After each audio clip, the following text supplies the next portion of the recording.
On Hatters player Luton Town manager Nathan Jones. A fantastic 3-2 victory over Swindon here in the Checkatrade Trophy tonight. Your thoughts on that 90 minutes? A thoroughly enjoyable game. I thought it was a real good football match. I thought both sides tried to play. Both sides played with an energy and a tempo and a desire to play the right way, and I thought it was an excellent game. I really did and enjoyed it, and I felt pretty even in terms of build-up and stuff, but I felt we had far the better chances and probably could have won by more, but I think 3-2 is fair result.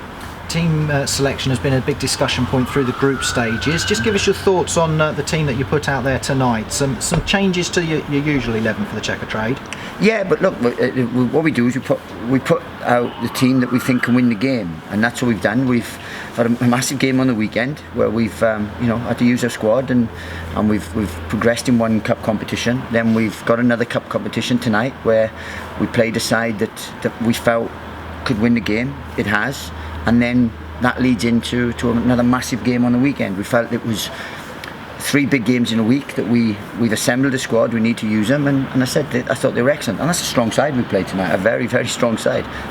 You could put that side in League 2 comfortably without a problem.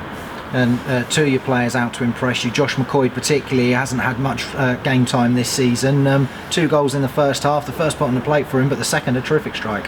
Yeah, I'm delighted for him as well, Josh. I'm genuinely delighted for him because he's trained at a real good level, and he's deserved probably more than I've given him so far this year. And I'm delighted for him that he got his goals. Shame he couldn't have got another one. And I thought him and Isaac were a danger all night, a real danger. Isaac should have had more himself, but it's great for him to get a goal, and now he's really finding his feet. And as I said, they were a real threat tonight. A great threat, and there were some defensive errors that helped, but you have to still take the chances, don't you? Well, I think, look, if you follow in and on a slippy night and someone spills, it's a tap-in, but the other one wasn't so much a defensive error as a game plan. We wanted to press them, we wanted to try, because we know they like to play, so we wanted to press them high, try and get them into mistakes, and we did that early. We couldn't press that high for 90 minutes. So we changed slightly second half and got into a nice mid block, but I thought they stuck to the game plan. I thought we had a real freshness about us, and I said some people got game time and a few staked a real claim. I mean, going behind so early, albeit the 6th minute, I mean, Luton had been on top for the opening 5 minutes, some real good pressure. You thought, this might be a stumbling block, it might be an issue, but it wasn't, was it? They kept at it, they kept playing the way they'd been playing, and they deservedly got the equaliser very quickly. Yeah, and as I said, it's a bit like the weekend actually, because I said we started really well Saturday, and then without a nothing, sort of Solihull scored, and it was pretty similar today.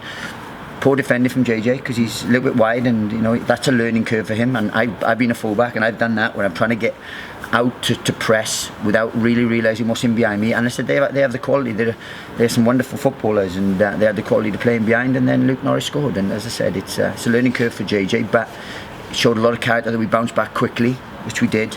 And as I said, we always looked to threat because it should have been more first half, and then second half we've had a few as well, and as I said, I enjoyed the game, I really did.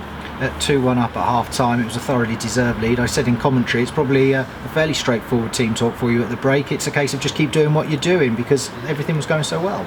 Yeah, I think similar to that, but we realised we couldn't keep pressing for 90 minutes because it takes a big energy to do that in big spaces, and especially how they play. They're not a back to front team. They move it through every department of their team, and so we knew that we couldn't just press everything. So the only thing was just to tweak the defensive side a little bit, just to start a little bit deeper, then to press on opportunities from there. And I thought we did it really well. I mean, we probably restricted them to shots from distance. One which they did score from was a fantastic strike, but apart from that was probably the only threat they posed. And again, it was a case of on the back heels because of the equaliser, but actually 6 minutes later we've popped up with a deserved winner. And you said Isaac had several chances to score before that, but he had work to do on this one, didn't he, before he coolly slotted past the keeper? Well, he's always on shoulders, and he has he's like a panther when he gets going in terms of that pace and power when he gets going. He's like a predator, and anything in the channel he got onto it quickly, then cut inside and finished coolly. I mean, it was a harder chance than he had sort of moments earlier when he had the header from point blank header.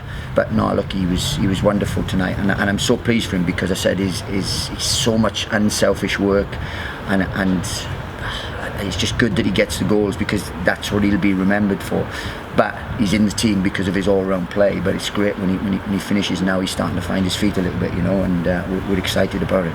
With Jack scoring on Saturday, Isaac today, Josh with 2, Craig McCall-Smith coming back to full fitness, Danny Hilton already in the team, of course. You've got a real plethora of forwards to choose from, and they'll all be saying, "Hey, Gaffer, I should deserve the place." And that's what we want. Plus, backed up with a group of midfield players that played well tonight, and they're all first-team midfield players. So it's going to be an interesting one. And I said we're really looking forward, to what we assembled a squad, and we said we want to stay in and around it right up to the new year, and then we think we'll be strong because of the squad we have, because of how we look after them, because of the group we've got. So it's an exciting time. What we have to do is make sure we finish December very, very strong now. It's great to have gone through in 2 competitions in 4 days, especially against higher league opposition. So we now look forward to the next round, the draw for the next round. Slight disappointment from the FA Cup draw perhaps yesterday with the away draw to a fellow League 2 side. Look, without being too disrespectful, in terms of the cup, you would have liked to draw on a big one, and so on in terms of a Premier League side. But it's the cup competition. That's the beauty of it. You can you go up against our league opposition, be a very, very tough game, but we're looking forward to it. It gives us opportunity to progress, and then in the 4th round, it obviously it is a better chance of getting them with a reduced amount of teams and so on. So no, look, it's a great cup competition, and the FA Cup, we're delighted we're still in it, and as I said, it's a good place to be at the minute. We're joint 4th, on points. We're in 2 cup competitions, so it's a good place. Plenty to look forward to from Luton for the remainder of this calendar year and then into the new year. But we start with a huge game at Kenilworth Road on Saturday. Yeah, look, leading up into that, and I'm sure we will speak more about that on Thursday and stuff in the press, but it's a big game, one we're looking forward to. They're a real good side, and as I said, on the back of 2 cup games and training days and looking after them and things, we'll go into Saturday in good form. A great victory here at the county ground tonight against higher opposition. Congratulations to you and the team. Thank you. Successful progression through in the Checkatrade Trophy. Cheers, thank you. Thanks for your time. Do you think you will get a fine first now? Do you think the FA will see sense for the reasons that you've explained a minute ago? Luton Town manager Nathan Jones there in live. It's ludicrous. I mean, I don't, in terms of, we've played tonight Ollie Lee, Pelly Ruddock, Dan Potts. These are James Justin. These are players who've played lots of first-team games for me. So it's not a weak inside. It's the fact that we've got a hell of a lot of games. Now, I've looked at Champions League tonight, and Man City have made 7 or 8 changes. I've looked at other games tonight, and others have made lots of changes. We have to do that. They're not Santorini ponies where you just have to flog them every single day, marching up and down a steep hill. These are athletes. You have to look after them. You have to make sure that they can go full season, and we're doing that. And it's just gratuitous if we get a fine for it, because we've just won a game. We're progressing in their competition. We bring fans away. We bring more fans than anyone else to anything. So we're actually enhancing the competition and getting fined for it. So look, I can't say what EFL are going to do, but let me tell you now, we're an EFL team. We're an EFL club. And we're doing the EFL proud, because we're competing on every level, and we're still in the FA Cup. We're still in the Checkatrade Trophy. We went. I repeat myself again. We went 2 great games against Championship sides and that, and we're joint 4th in the league. What more do they want? And you're in the black anyway, because was it 10 grand prize money? So yeah, but what give it? And it's like Indian giving. Why give it to take it back? We're doing right. We've got a squad. We pay our players. We've got a great group of players. These are top players that we've got for our level, and we have to play. What we're going to do is just play the same ones all the time. And how do I keep everyone else happy? How do I convince those to stay at Luton Town, that their futures with Luton Town?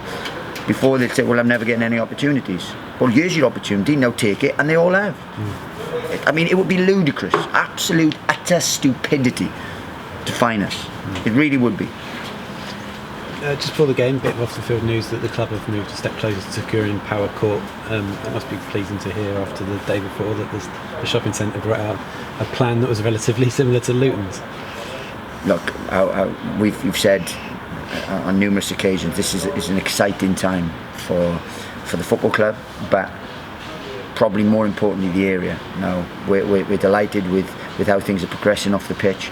It's a great thing for Luton, it's a great thing for Bedford, it's a great thing for north of London, you know, anywhere and around that. So any good news towards that is vital really for the area, and we hope that people keep getting behind it. We hope that people see sense, and it's not just, you know, something that we're doing, as we mentioned, gratuitously. It's a great project, and we really want to take the area, the club,